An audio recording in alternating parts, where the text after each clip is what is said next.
Olá! Sejam muito bem-vindos ao canal da Igreja Cristã Reformada Avivalista, ICR Florianópolis. E que a graça e a paz de Jesus sejam com vocês sempre.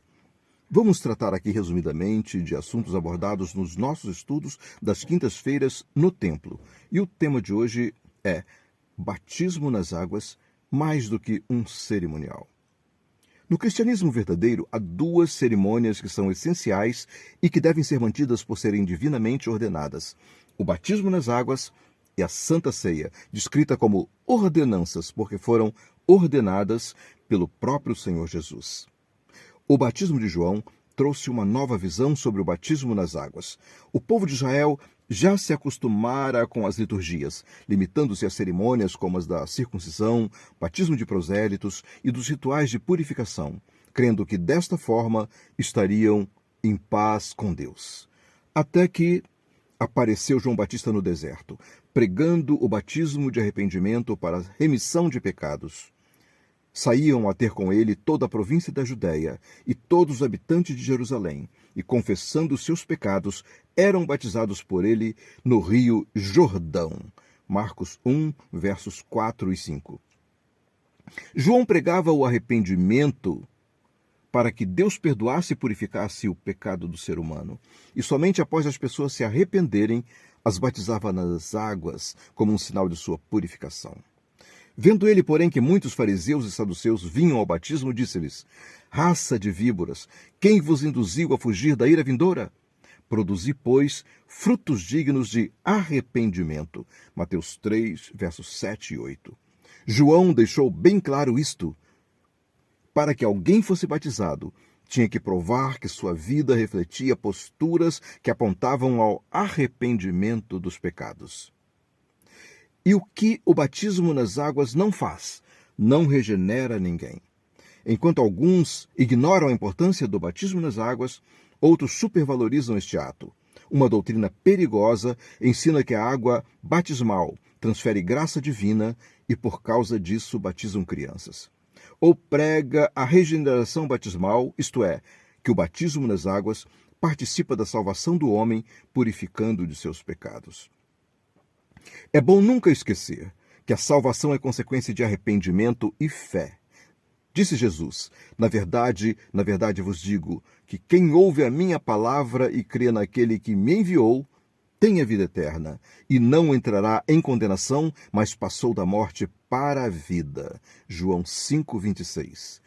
O batismo é uma ordenança clara de Jesus para todo aquele que nele crê. Portanto, ide, fazei discípulos de todas as nações, batizando-os em nome do Pai, do Filho e do Espírito Santo. Mateus 28, 19. O batismo deve ser visto como um selo da justiça que vem pela fé e, evidentemente, deve seguir a fé, como determinam as palavras finais de Jesus, que se encontram registradas no Evangelho de Marcos. E disse-lhes: ide por todo o mundo, pregai o evangelho a toda a criatura. Quem crer e for batizado será salvo, mas quem não crer será condenado. Marcos 16, versos 15 e 16. Esta é a razão por que não batizamos e nem tampouco validamos o batismo de crianças. É necessário crer primeiro e então se batizar. Obedecemos ao princípio bíblico de consagrar os filhos ao Senhor, mas só os batizamos depois que puderem crer e professar a sua fé. No Velho Testamento, os judeus tinham como selo da sua fé a circuncisão. No Novo Testamento, a circuncisão foi suprimida, sendo vista simbolicamente no batismo.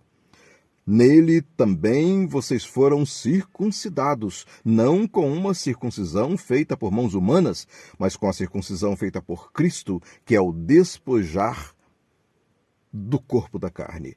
Isto aconteceu quando vocês foram sepultados com ele no batismo, e com ele foram ressuscitados mediante a fé no poder de Deus, que o ressuscitou dentre os mortos.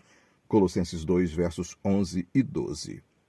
Jesus disse que quem crer e for batizado por crer, será salvo. Quem não crer será condenado. Note que ele não disse quem não for batizado será condenado, mas sim quem não crer. O batismo segue a fé que nos leva à salvação, mas ele em si não é um meio de salvação. que o diga aquele ladrão que foi crucificado com Cristo e a quem Jesus disse que estaria com ele ainda naquele dia no paraíso. Lucas 23, de 39 a 43. Ele somente creu e nem pôde ser batizado, mas não deixou de ser salvo por isso. O batismo tem um significado. Além de ser um testemunho público da nossa fé em Jesus, ele é o meio através do qual externamos que tipo de fé temos depositado em Jesus Cristo. Quando falamos sobre a fé em Jesus, não nos referimos a crer que ele existe. É mais do que isto. A maioria das pessoas creem que Jesus existe, mas não entendem o que ele fez. E o que nos salva da perdição eterna e da condenação dos pecados é a obra de Cristo na cruz em nosso lugar.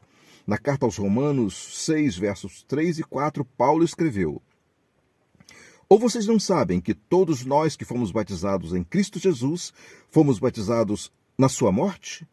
Portanto, fomos sepultados com ele na morte por meio do batismo, a fim de que, assim como Cristo foi ressuscitado dos mortos mediante a glória do Pai, também nós vivamos uma vida nova. O batismo é para todo aquele que se identifica pela fé com o sacrifício de Cristo na cruz. E não se deve demorar para se batizar após ter feito a decisão de servir a Jesus. Em Atos 8, de 30 a 39, vemos um oficial etíope sendo evangelizado, crendo em Jesus e em seguida já sendo batizado. Igualmente o carcereiro de Atos 16, versos 31 a 33.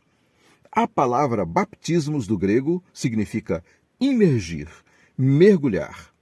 No curso da história, apareceram outras formas de batismo, como aspersão e ablução, banho. Entretanto, como o batismo é uma identificação com a morte de Cristo e sua ressurreição, e é exatamente isto que a imersão significa, não praticamos outras formas de batismo. Ora, João batizava também em Enom, junto a Salim, porque havia ali muitas águas, e vinham ali e eram batizados. João 3, 23. E você, o que pensa sobre o assunto? Deixe aí no comentário qual o seu entendimento e as suas dúvidas. E considere vir nos visitar presencialmente. Estamos em Florianópolis, à Rua João Vieira 63, Capoeiras. Até breve e a paz do Senhor Jesus.